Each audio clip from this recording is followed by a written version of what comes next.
काटने के बाद भी जिंदा रहते हैं। ये 5 जीव अगर कोई इन्हें मार दे तो इनके शरीर के अंग 50 साल तक जिंदा रह सकते हैं।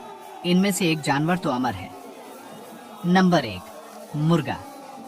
अगर आप किसी कसाई से पूछेंगे कि क्या कभी मुर्गे को काटने के बाद भी वे जिंदा रहते हैं, तो उनका जवाब हाँ होगा। ऐसा इसलिए होता है क्योंकि मुर्गियों का तंत्रिका तंत्र हम इंसानों से बहुत अलग होता है। इंसान के पूरे शरीर को काबू करने के लिए दिमाग की जरूरत होती है, लेकिन मुर्गियों में यह काम उनके शरीर में फैले ब्रेन स्टेम सेल्स करती है, जिस कारण उनका सिर कट जाने पर भी उनका ब्रेन स्टेम सेल्स उनके शरीर को काबू करते हैं और वे चल पाते हैं। हालांकि हर मुर्गियां सिर कटने पर जिंदा नहीं रहती। ऐसा तभी होता है जब मुर्गियों का सिर काटते समय उनकी गर्दन नहीं कट पाती। इस नस की वजह से ऑक्सीजन सहित खून शरीर में प्रसारित हो पाता है।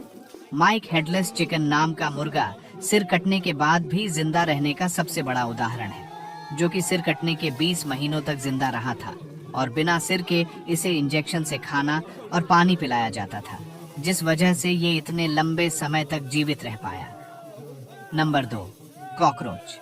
कॉकरोच भले ही बहुत छोटे से दिखने वाले जीव हों, लेकिन इनकी त्वचा या खाल इतनी मजबूत होती है कि ये परमाणु बम विस्फोट से भी बच सकते हैं।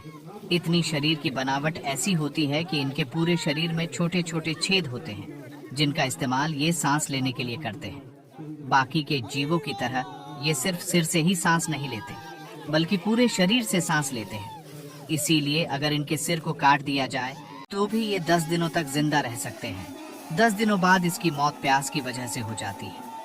Number 3, octopus.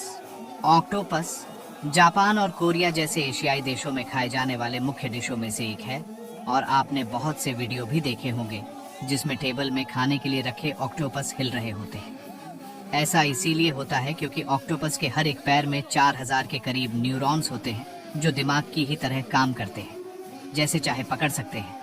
यानी ऑक्टोपस के हर एक पैर में खुद का कंट्रोल सिस्टम होता है, जिन्हें हमेशा दिमाग की जरूरत नहीं पड़ती।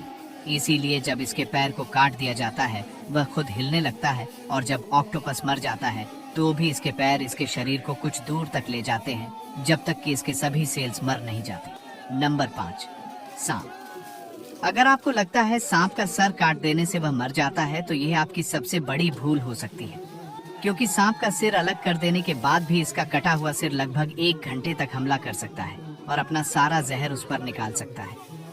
नंबर 6, मधुमक्खियाँ। यह मरने के बाद जिंदा तो नहीं रहती, लेकिन मरे होने के बाद भी यह डंक मार सकती है, इसीलिए यह इस सूची में है। मरी हुई मधुमक्खियाँ उड़कर किसी को डंक नहीं मारती, बल्कि अगर कोई मरी हुई मधुमक्खी को पकड़ने जाता है तो यह डंक मार देती है और अपना सारा जहर शिकारी के शरीर में डाल देती है। मधुमक्खियों के डंक में जहर और मांसपेशी दोनों होती है, इसीलिए इसके डंक को दिमाग की जरूरत नहीं पड़ती। यही कारण है कि जब मधुमक्खी मर जाती है तो डंक शरीर का इकलौता हिस्सा होता है जो काम कर रहा होता है। इसीलिए मरी हुई मधुमक्खी को पकड़ने से पहले एक बार जरूर सोच लें